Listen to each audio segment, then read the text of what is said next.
Para saudara dan saudari yang Tuhan cintai, selamat pagi dan selamat bertemu lagi dalam Renungan Harian edisi hari Kamis tanggal 21 Januari. Hari ini gereja merayakan peringatan wajib Santa Agnes, perawan dan martir, yang juga sekaligus sebagai pelindung kombas Santa Agnes di Paroki Argapura. Mengawali hari yang baru ini, kita hendak mendengar dan merenungkan sabda Tuhan. Marilah sebelum kita mendengar dan merenungkan sabda Tuhan, kita berdoa. Dalam nama Bapa dan Putra dan Roh Kudus. Amin. Allah Bapa kami yang kekal dan kuasa, yang lemah dalam pandangan orang Kau pilih untuk mempermalukan yang kuasa. Hari ini kami kenangkan kesaksian Santa Agnes yang menyerahkan nyawa demi imannya. Buatlah kami teguh dalam iman dan tetap setia sampai akhir. Bersabdalah ya Tuhan, kami siap untuk mendengarkan. Semoga teladan hidup dari Santa Agnes selalu menjiwai seluruh kehidupan kami. Terpujilah Engkau Bapa, Putra dan Roh Kudus, kini dan sepanjang segala masa. Amin.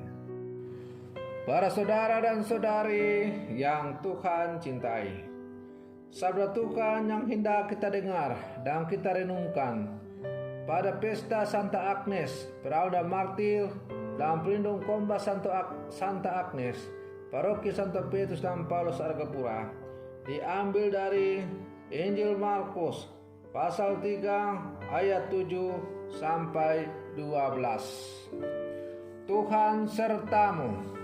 Inilah Injil Tuhan kita Yesus Kristus menurut Santo Markus. Sekali peristiwa, Yesus menyingkir ke Danau Galilea bersama murid-muridnya, dan banyak orang Galilea mengikuti Dia. Juga dari Yudea, dari Yerusalem, dari Idumea, dari seberang Yordan, dan dari daerah Tirus serta Sidon, datanglah banyak orang kepadanya. Sesudah mereka mendengar segala yang dilakukannya. Karena orang banyak itu, Yesus menyuruh murid-muridnya menyediakan sebuah perahu baginya, jangan sampai ia terhimpit oleh mereka. Sebab Yesus menyembuhkan banyak orang, sehingga semua penderita penyakit berdesak-desak ingin dijamah olehnya. Bila mana roh-roh jahat melihat Yesus, mereka jatuh tersungkur di hadapannya dan berteriak, "Engkaulah Anak Allah."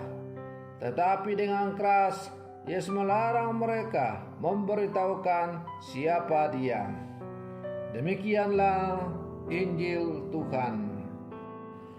Para saudara dan saudari yang Tuhan cintai, menurut catatan sejarah, Agnes lahir di Roma pada tahun 291. Ia cantik dan simpatik. Tidaklah mengherankan apabila banyak pemuda jatuh hati padanya dan bertekad mengawininya. Tetapi apa yang dialami pemuda-pemuda itu? Mereka menyesal, kecewa, bahkan marah karena lamaran mereka ditolak Agnes, gadis rupawan itu. Rupanya gadis rupawan itu berkaul, tidak mau menikah karena ia telah berjanji untuk tetap perawan dan setia pada Yesus yang mencintainya. Pemuda-pemuda itu frustasi dan melaporkan Agnes kepada pengadilan Romawi dengan mengungkapkan identitasnya sebagai seorang penganut agama Kristen. Para saudara dan saudari yang Tuhan cintai, di hadapan pengadilan Agnes diuji, ditakut-takuti, bahkan dituduh menjalani kehidupan sebagai seorang pelacur. Ia diancam dengan hukuman mati dan dipaksa membawa korban kepada dewa kafir Romawi. Tetapi Agnes tak gentar sedikit pun menghadapi semua ancaman dan siksaan itu. ia dengan gagah berani menolak segala tuduhan atas dirinya dan mempertahankan kemurniannya. Bagi dia, Kristus adalah segala-galanya.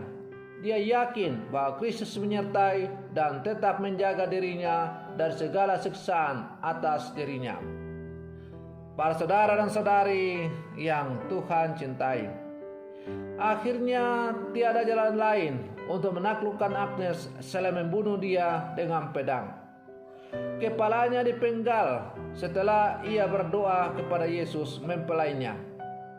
Peristiwa naas ini terjadi pada tahun 304 setahun setelah masa penganiayaan di bawah pemerintahan Kaisar Diocletius. Jenazahnya dikebumikan di jalan Noventana. Kemudian di atas kuburnya didirikan sebuah gereja untuk menghormatinya. Santa Agnes dilukiskan sedang mendekap seekor anak domba, lambang kemurnian, dan memegang daun palem sebagai lambang keberanian. Pada hari pestanya setiap tahun, dua ekor anak domba disembelih di gereja Santa Agnes di jalan Noventana itu. Bulu domba itu dikirim ke Sri Paus untuk diberkati dan dipakai untuk membuat hiasan atau mantel.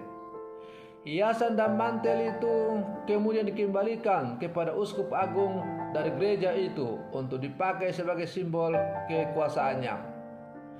Akhirnya gereja menetapkan tanggal 21 Januari sebagai peringatan untuk Santa Agnes ini.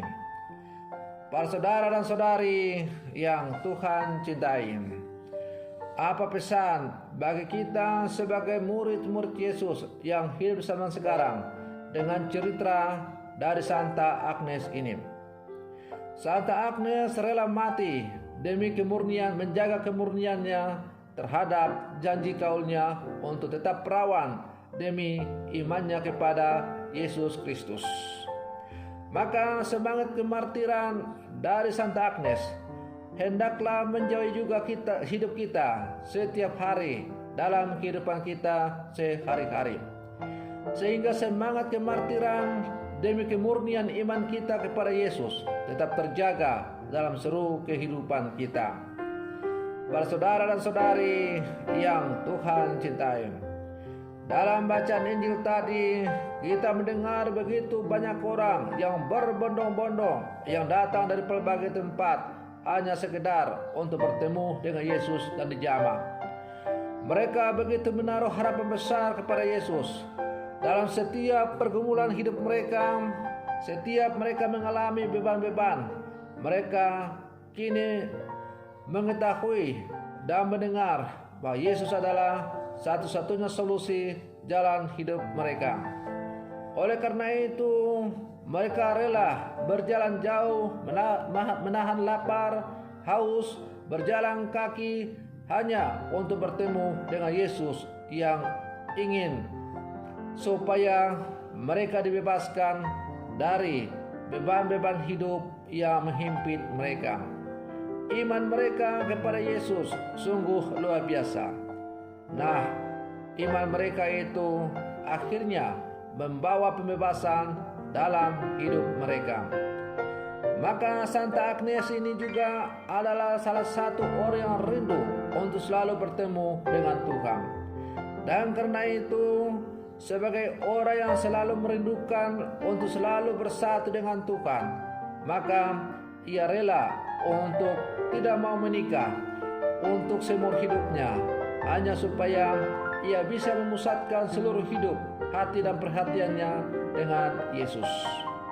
Para saudara dan saudari yang Tuhan cintai, kita sebagai murid-murid Yesus yang hidup di zaman sekarang, hendaklah kita juga mencontoh dalam hidup Santa Agnes ini, bahwa dalam seluruh hidup panggilan kita masing-masing, melalui tugas dan karya kita masing-masing, hendaklah seluruh hidup, karya dan panggilan kita arahkan satu-satunya kepada Tuhan Sang Penyelamat kita.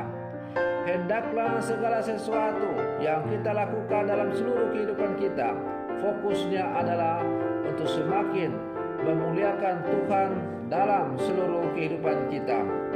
Maka segala tugas karya yang kita lakukan adalah sarana untuk semakin menghantar kita bersatu dengan Sang Penyelamat kita. Para saudara dan saudari yang Tuhan cintai, hari ini Komba Santa Agnes di Paroki Santo Petrus Argapura, Santo Petrus dan Paulus Argapura merayakan pesta pelindung kombasnya. Maka sebagai pastor paroki, saya berharap dan mendoakan semoga seluruh umat di Komba Santa Agnes Argapura semakin mencontoh teladan daripada Santa Agnes untuk selalu mencari kemurnian dalam kehidupan sebagai keluarga Katolik yang sejati. Hendaklah kalian sebagai keluarga-keluarga yang membentuk Komba Santa Agnes selalu menjaga kemurnian hidup keluarga kalian dengan sungguh menghidupi apa yang telah dihayati oleh Santa Agnes. Hendaklah dalam keluarga kalian tanamkan benih iman Katolika yang baik dan benar dalam diri setiap anak-anakmu. Bukan hanya di Komba Santa Agnes, tetapi seluruh umat di paroki ini, agar semangat kemartiran yang rela mati demi iman, artinya rela mematikan apa yang bertentangan dengan kehendak Allah dalam diri kita, demi kebersatuan kita demi kemurnian iman kita kepada Yesus selalu terjaga dengan baik. Para saudara dan saudari yang Tuhan cintai, semoga permenungan saya untuk mengawali hari yang baru ini semakin menumbuh kembangkan iman kita untuk selalu bertumbuh dalam iman yang baik dan benar, sebagaimana telah diteladankan oleh Santa Agnes. Dan kepada Komba Santa Agnes Resimen Paroki Argapura, saya mengucapkan selamat pesta pelindung Kombas. Tuhan selalu memberkati kita. Selamat pagi.